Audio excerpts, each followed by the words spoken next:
Above, electric white magnesium exploded to throw up our Hicktown's gang sign for boredom. The three of us, ensigns sharing sips of Boone's Farm, piled into the car's cabin, its sunroof a crucifix bone. Saturdays on, we plotted a plotless arc on which we drove past the BP and Sonic, underneath the overpass tagged with alien alphabet sprayed in saffron, under the Elks Lodge where our parents carved out corners, tipped green bottles, and watched for the bottom with inverted binoculars. A maven of histrionics, you unbuckled your seatbelt, stood up, and lifted your baby T for beads. White brassiere flapping in your hand, you bounced your titties until they uttered libertad.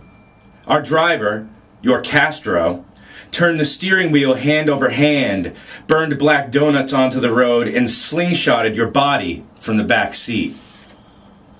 In a graveled parking lot, we found you splayed atop the rocks, an asterisk of limbs, an aster emanating astral matter, your alabaster skin uncorked and left to breathe.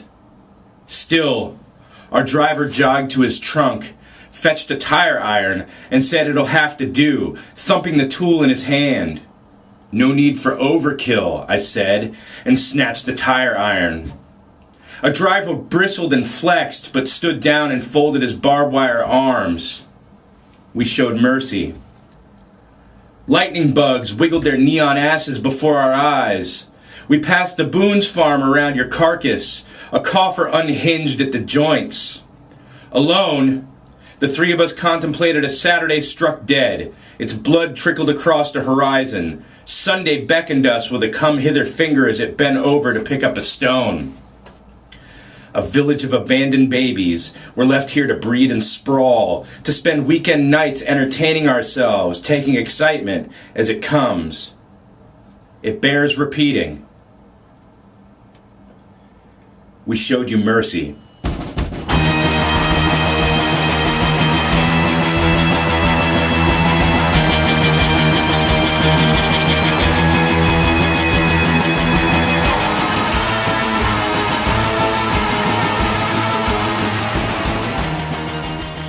Standing in front of a roller door with a gun in your back.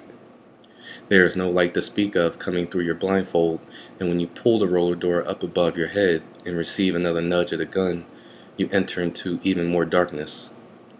The smell of gasoline and something fermented is overwhelming, dizzying.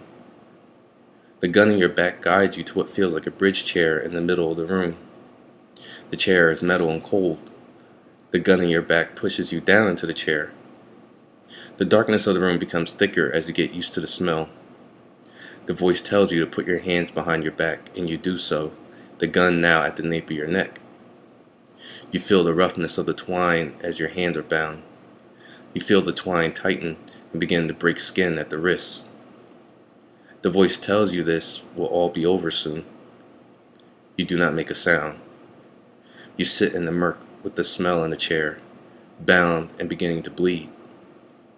You hear more sets of footsteps, maybe 2 more voices.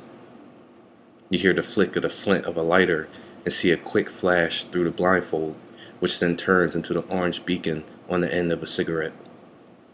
The cigarette is offered to you, and you take it into your mouth. As you pull on it, you can taste that this cigarette is drugged in some way. Your lungs feel heavy with it, and your blood begins to slur. The voice tells you this will all be over soon, and that it would be best if you just accept what is to come. You feel sluggish in your legs, once rigid underneath the metal chair with ankles bound to one another, go slack. Your hands and fingers feel disconnected from your wrists.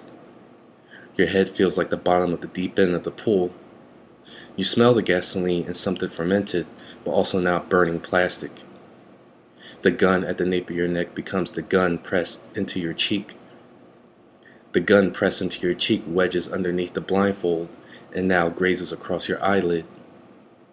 You feel the warmth between your legs as you silently make a puddle at your feet, which are bound at the ankle. The voice chuckles, quietly.